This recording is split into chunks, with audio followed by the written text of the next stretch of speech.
बच्चों 11th English literature चल रहा है हमारा, और 11th इंग्लिश लिटरेचर्स में हमारी जो बुक है वुवन वर्ड्स, उसे हम कवर अप कर रहे हैं। और वुवन वर्ड्स का भी हमने जो आज टच किया है वो प्रोज सेक्शन में भी पोएट्री पार्ट टच किया है। तो आज हमारी फर्स्ट जो पोयम है द पीकॉक, वह हम शुरू कर रहे हैं। पीकॉक से ही आपको क्या याद आ रहा है? बारिश का मौसम, आपको याद आ रहा है मोर के पंख फैलाना, है ना, आपको याद आ रही है उनकी कलंगी, आपको याद आ रही है उनके पंखों में विभिन्नता। तो यही सब चीज़ें देखी हमारे जो पोएट है सुजाता मेहता, उन्होंने भी। तो क्या देखा क्या नहीं देखा वो भी हम रीड आउट करेंगे, बट पहले हम बात करते हैं सुजाता भट्ट जो पोएटेस है यहाँ, उनकी बात करते हैं। और जब पोएटेस की बात करते हैं तो हम सबसे पहले उनका बर्थ देखते हैं। उनका बर्थ कब हुआ है? Sujata Bhatt was born on 6th May 1956 in Ahmedabad, Gujarat, and brought up in Pune until 1968। 1956 में बर्थ होने के बाद में स्विच ऑफ हो गई ये पुणे, और 1968 तक इनका जो फैमिली है वह पुणे में रहा था। When she immigrated to United States with her family, और उसके बाद में ये कहाँ चली गई? यूनाइटेड स्टेट्स चली गई। क्यों? क्योंकि इनकी जो फैमिली है उन्होंने माइग्रेट कर लिया था। She was educated in USA and now lives in Germany।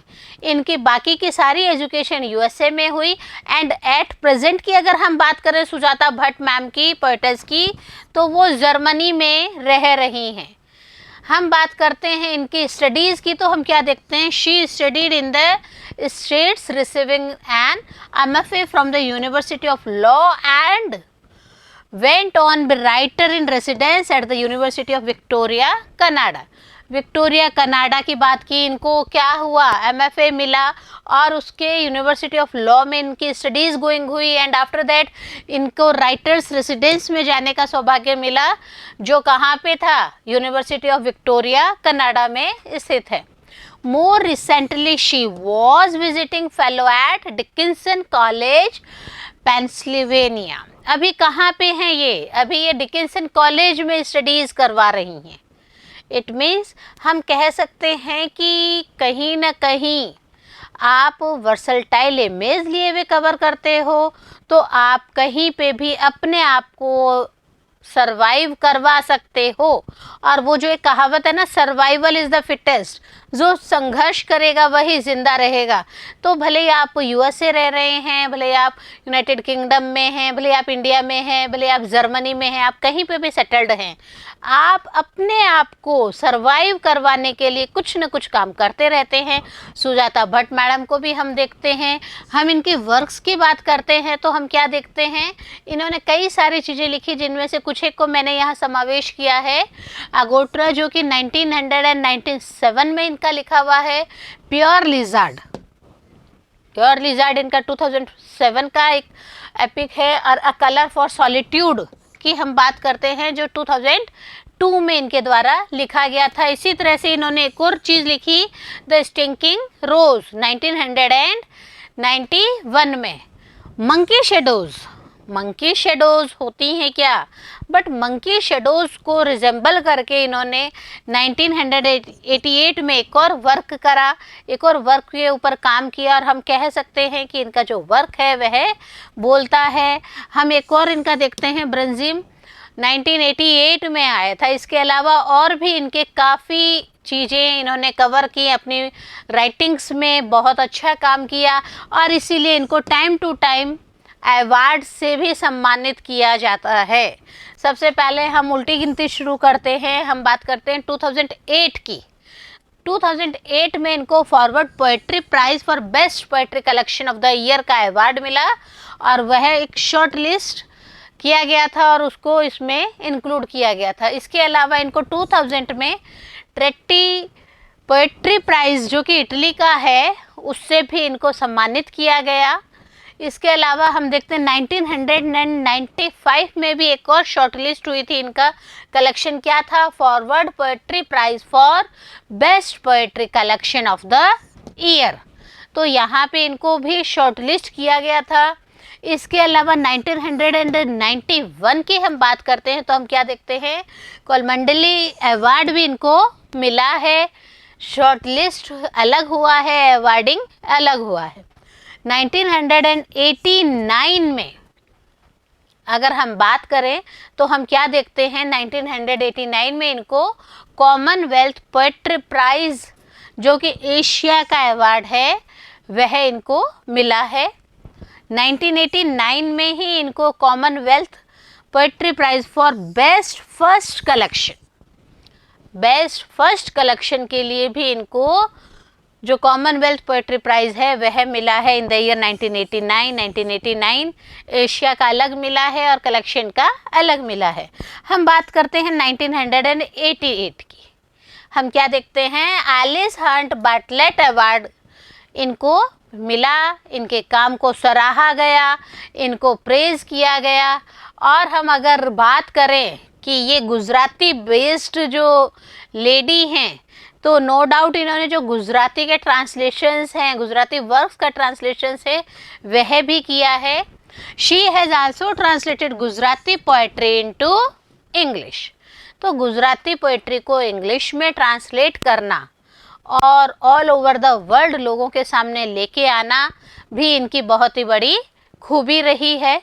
अगर हम बात करें कि ये जो पोएम है द पीकॉक मोर, इसकी अगर हम बात करते हैं तो हम क्या देखते हैं, सुजाता भट्ट जो है वो कहीं ना कहीं हमें इन्फ्लुएंस कर रही है। हमें मोर के बारे में एक क्यूरियोसिटी होती है ना कि कहीं आवाज़ सुनाई दे रही है, क्या हो रहा है। संग संग मेरे संग बने रहिए बच्चों और रीड आउट करिए। The peacock is a beautiful poem by Sujata Bhatt. Sujata Bhatt के द्वारा लिखी गई। बेटा मैं पोएटेस का बार बार इसीलिए नाम लेती हूँ, इसीलिए बताती हूँ कि आपको नॉलेज में होना चाहिए कि which poem is written by which poet और पोएटेस, और उसके बारे में भी कई बार आपसे क्वेश्चन अराइज कर लिया जाता है। तो ये चीज़ें दिमाग में होनी बहुत ही ज़रूरी हैं। In this poem, the loud call of the peacock is heard coming from nowhere, and suddenly the peacock comes into the sight in the peepal tree. हम क्या देखते हैं, इस पोएम रिलेट की बात करते हैं, पोएम से रिलेट करके बात करते हैं तो हम क्या देखते हैं कि पीकॉक की जो आवाज़ है वो कहीं से भी नहीं आ रही है। Peacock is heard coming from nowhere, कहीं से भी लाउड कॉल नहीं आ रही है। बट हम क्या देखते हैं, सडनली जो पीकॉक है वो पीपल ट्री के पास आ गया है, वहाँ पे वो पीपल ट्री के पास में दिखाई दे रहा है। Then the poet appreciates the royal fascinating precious and magnificent body parts of a peacock. और उसके बाद में जो पोएट हैं वो वर्णन कर रही हैं, किसका वर्णन कर रही हैं, पीकॉक का वर्णन कर रही है, एप्रिशिएशन कर रही हैं पीकॉक की कि रॉयल हैं, बहुत ही फैसिनेटिंग हैं और प्रीशियस हैं, बहुमूल्य हैं। इसके साथ ही उनकी जो बॉडी पार्ट्स हैं, अगर पीकॉक के बॉडी पार्ट्स की बात करते हैं तो मैग्निफिशेंट बॉडी पार्ट्स हैं इनके। हम सब भी देखे हुए हैं पीकॉक को, तो हम भी सुजाता भट्ट के संग उस चीज़ को रियलाइज कर सकते हैं। We know that peacock is a national bird of India, और हम सबको पता भी है कि ये जो पीकॉक है ये हमारे इंडिया का नेशनल बर्ड है। So all that she appreciates is of India. इसलिए अगर ये जर्मनी में भी रह रही हैं, ये कहीं पे भी स्टडीज़ करवा रही हैं, लेकिन हम क्या कह सकते हैं कि पीकॉक हमारा नेशनल बर्ड है और इन्होंने पीकॉक के ऊपर कविता लिखी है। तो हम क्या कह सकते हैं कि इन्होंने इंडिया को अप्रिशिएट किया है। Okay, the whole poem is talking about India. पूरी की पूरी पोएम की अगर हम बात करते हैं तो हम क्या देखते हैं कि पूरी की पूरी जो पोएम है वह इंडिया के आसपास के, इंडिया की ही वर्णन कर रही है, इंडिया के ही स्थानों का वर्णन किया जा रहा है।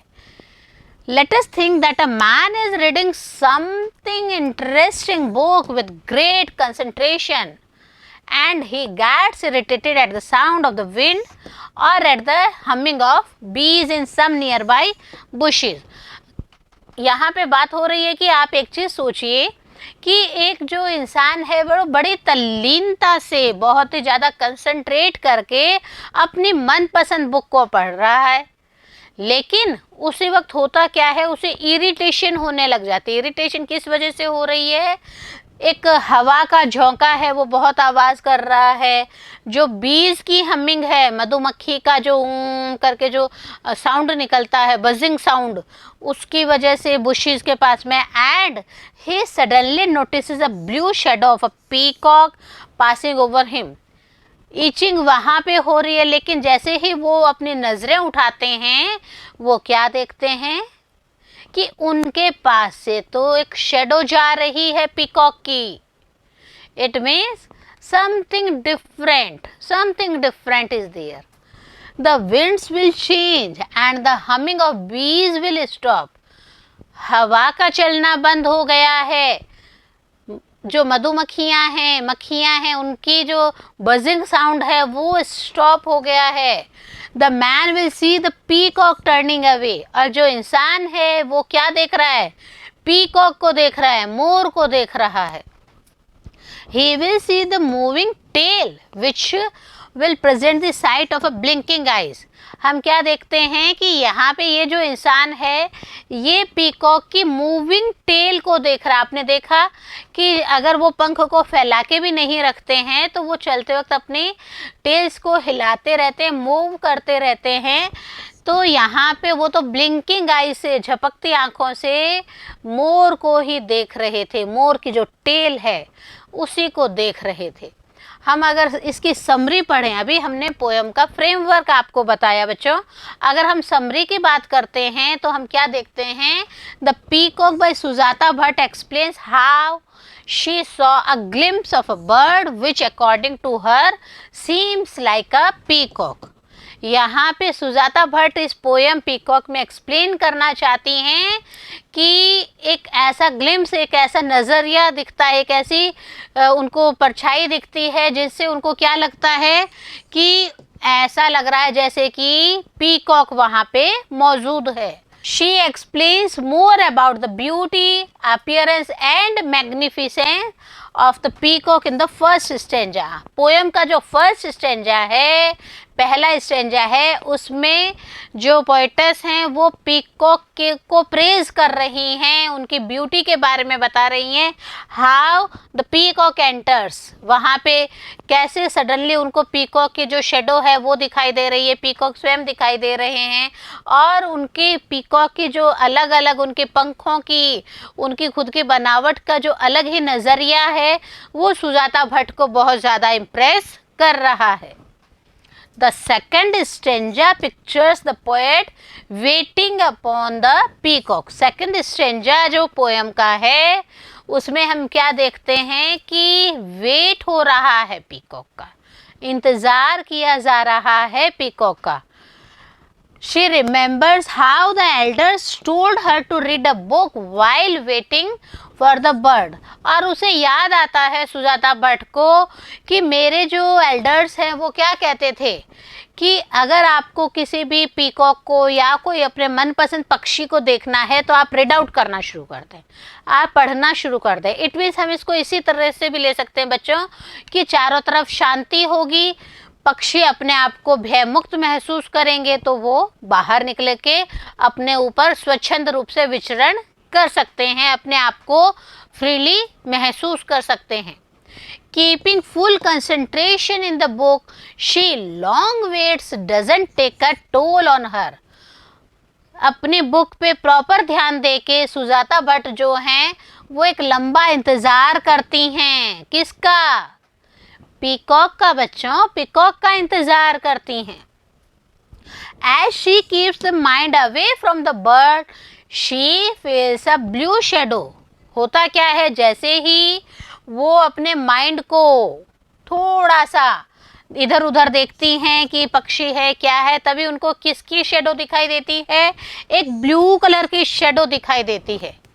किसकी शेडो दिखाई देती है? एक ब्लू कलर की शेडो को अराइज होते वो अपनी आंखों के सामने देखती हैं। At the right time she looks up to see the peacock with all its beauty, ending the poem with a happy tone. और होता क्या है कि वो अपने सामने एक पीकॉक को देखती हैं और उसकी ब्यूटी को देखती रह जाती हैं, कैसे उनकी कलंगी है, कैसे उनकी टेल है, कैसे वो उनके पंखों में अलग अलग कलर्स, मैग्निफिसेंट कलर्स वहाँ पे हैं। और जो पोएम का एंड करती हैं वो एक बहुत ही हैप्पी टोन में पोएम का एंड होता है।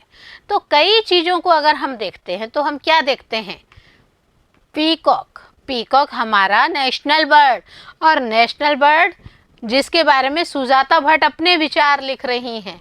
तो इसमें क्या क्या लिटरेरी डिवाइस यूज़ किया गया है, हम इसको भी आपको समझाएंगे। क्यों समझाएंगे? बिकॉज लिटरेरी डिवाइसेस पोएम को पढ़ते वक्त करना बहुत ज़रूरी होता है। इससे आपको अलग से कहीं पे भी ग्रामर, लिटरेरी ग्रामर के ऊपर मेहनत करने की ज़रूरत नहीं होती है, आपको हम इसी पे ही सारा कवरअप करवा रहे हैं। The peacock is a subjective poem written in free verse, स्वच्छंद मुक्त रूप से लिखी गई है, फ्री वर्स में लिखी गई है और एक सब्जेक्टिव पोएम है ये। The poets has not followed any particular stanza form और राइम स्कीम। हम कई पोएम्स में राइम स्कीम्स की देखते हैं, स्टेंजा फॉर्म्स भी देखते हैं, परंतु हम जब पीकॉक की बात करते हैं बच्चों तो हम क्या देखते हैं, इसमें ना तो कोई पर्टिकुलर स्टेंजा फॉर्म यूज़ किया गया और ना ही कोई राइमिंग स्कीम इसमें यूज़ की गई है। परंतु फिर भी जो पोएम है वो 3 भागों में डिवाइड की गई है। हम क्या देखते हैं, the first stanza consist of 8 line. पहला स्टेंजा है उसमें कितनी लाइनें हैं बच्चों, 8 लाइन्स हैं। Whereas the second and lengthy stanza consist of 21 lines. जो दूसरा स्टेंजा है पोएम को 2 भागों में डिवाइड किया गया है। पहले भाग में 8 लाइन्स हैं, जबकि जो सेकंड पार्ट है उसका सेकंड स्टेंजा है बहुत ही लेंदी स्टेंजा है और उसमें 21 लाइन्स को इंक्लूड किया गया है। The first stanza structured like an introduction to the beauty of the peacock and the theme of the poem. जो पहली 8 लाइनें हैं, इट मीन्स जो पहले फर्स्ट स्टेंजा है उसमें जो पोएटस हैं उन्होंने क्या कवरअप किया है, ब्यूटी ऑफ द पीकॉक को कवरअप किया है। साथ ही उन्होंने पोएम की थीम बताने की भी हमें कोशिश की है। और हम क्या देखते हैं, सेकंड स्टेंजा की बात करते हैं तो हम क्या देखते हैं, the second stanza reveals the more personal attempt of the poet to see a peacock. और ज़्यादा उत्सुकता और ज़्यादा क्रेज़ सेकंड स्टेंजा में दिख पड़ा है और जो पोएटस हैं वो क्या कर रही हैं, उस पीकॉक को पर्सनली देखना चाह रही हैं, पर्सनली महसूस कर रही हैं। तो बच्चों यहाँ पे मैंने आपको बताया पोएटस के बारे में, सुजाता भट्ट के बारे में, मैंने आपको बताया पोएम की समरी। पोएम की समरी हमें इंडिया से रिलेट कर रही है, हमें पीकॉक से रिलेट कर रही है और लिटरेरी डिवाइसेस में भी है कि ये फ्री वर्स में सब्जेक्टिव पोएम है। 2 स्टेंजाज में कवर हो रही है, first stanza of 8 lines and second lengthy stanza of 21 lines. Okay, तो यहाँ पे हमने फर्स्ट पार्ट में इसको कवरअप किया बच्चों। सेकेंड पार्ट में हम कवरअप करेंगे हमारी पोएम को, तो तब तक पढ़ते रहें और आगे बढ़ते रहें।